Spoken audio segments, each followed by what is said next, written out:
Back in my day, these words have echoed through the generations, a timeless refrain from the older to the younger. Each time we hear it, we roll our eyes, dismissing it as nostalgia, a longing for a past that perhaps wasn't as perfect as it is remembered. But nostalgia is more than just sentimentality. It's a bittersweet mix of sadness and pleasure.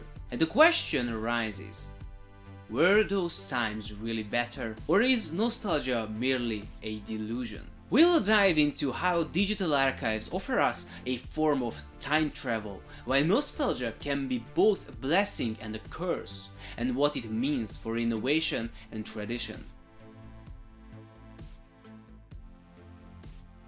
Nostalgia is rather a universal experience, but it's more complex than just a longing for the past. The Oxford Dictionary defines nostalgia as a feeling of sadness mixed with pleasure and affection when thinking about happy times in the past.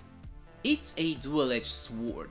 Sometimes it's a harmless daydream, other times it's a symptom of dissatisfaction with the present. Nostalgia may emerge in times of uncertainty as a coping mechanism, providing comfort by reminding us of simpler, happier times. But what happens when nostalgia goes beyond personal experiences? What about longing for eras we have never lived through? This phenomenon, feeling nostalgic for a past we never experienced, is where things get really interesting. It's here that we begin to see nostalgia's power to reshape our perceptions of history and progress.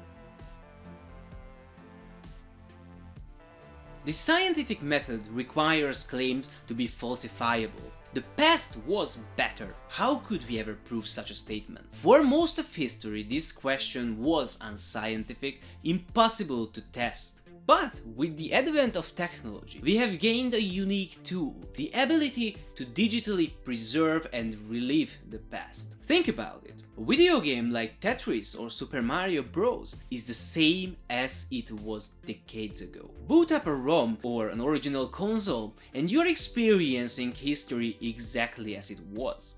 Video games can essentially serve as time capsules for experiences, something like we have never really had before. Of course, hardware and expectations change the experience. Playing Super Mario Bros. In 1985 is different from playing it now, but it's not the game that's changed, it's our perception and the world around us that changed.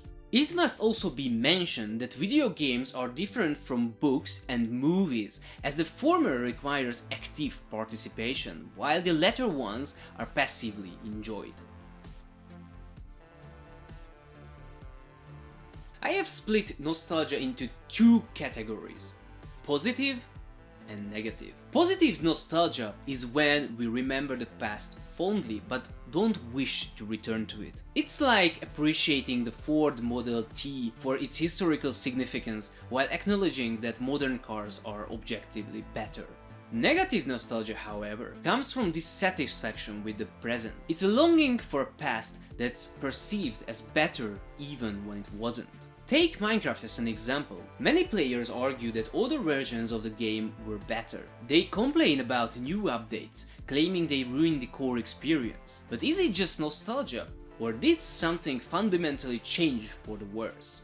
Here is my story with Minecraft. As time passed, I started playing less and less. At one point, I completely stopped playing Minecraft. I always said that the game is not the same as it used to be.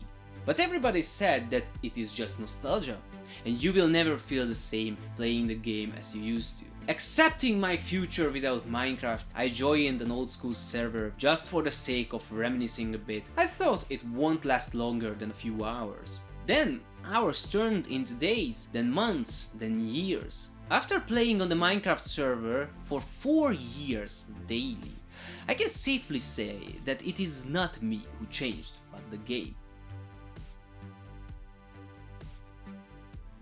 This brings us to innovation and its darker counterpart, exnovation. Innovation introduces the new, while exnovation forcibly discards the old. Think of cassettes disappearing in favor of CDs as a positive example, while think of railways being replaced by highways as a negative one. Not all change is beneficial. In the digital world, innovation can feel especially harsh. Games like Minecraft introduce updates that change the core gameplay, alienating long-time players. The hunger system, for example, fundamentally altered the way Minecraft was played, creating new challenges but also new frustrations. Later updates made this even worse, but World of Warcraft can tell a similar story, as most long-lasting games can. We might think that older players were used to older mechanics and dislike the newer features. I might also be biased because of this. However, I have met so many young kids who joined our server who said that Minecraft beta was so much better than the newer versions. It might not be representative of the whole, but it certainly raises an interesting question. How can someone be nostalgic for something they could have possibly not experienced? Some of these kids were younger than the version we play on. They can't feel nostalgic for old Minecraft as they didn't experience it in the past. But this happens with me too. Sometimes I feel nostalgic for the 1980s, which I never lived in. But this is data that is hard to quantify. But we can still observe a general sense of longing for older things. So what can nostalgia teach us? It's not just a feeling, it's a tool.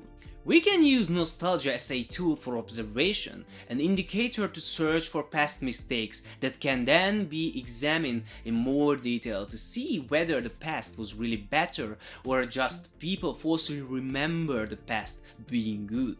In an age of rapid progress, nostalgia is a reminder that not all change is necessarily good. Sometimes the past holds lessons we have forgotten. By understanding nostalgia, we can create a future that builds on the best of the past while getting rid of its mistakes. Nostalgia is more than a yearning for the past. It's a reflection of our present and a guide to our future. By embracing both its positive and negative aspects, we can better understand ourselves, our history, and the paths we choose to take. So the next time you feel nostalgic, don't dismiss it. Instead, ask yourself, what can I learn from this feeling? You can also find in the description a link to the book of proceedings that includes my essay that I have presented during the conference. Thank you for watching, don't forget to like, comment and subscribe.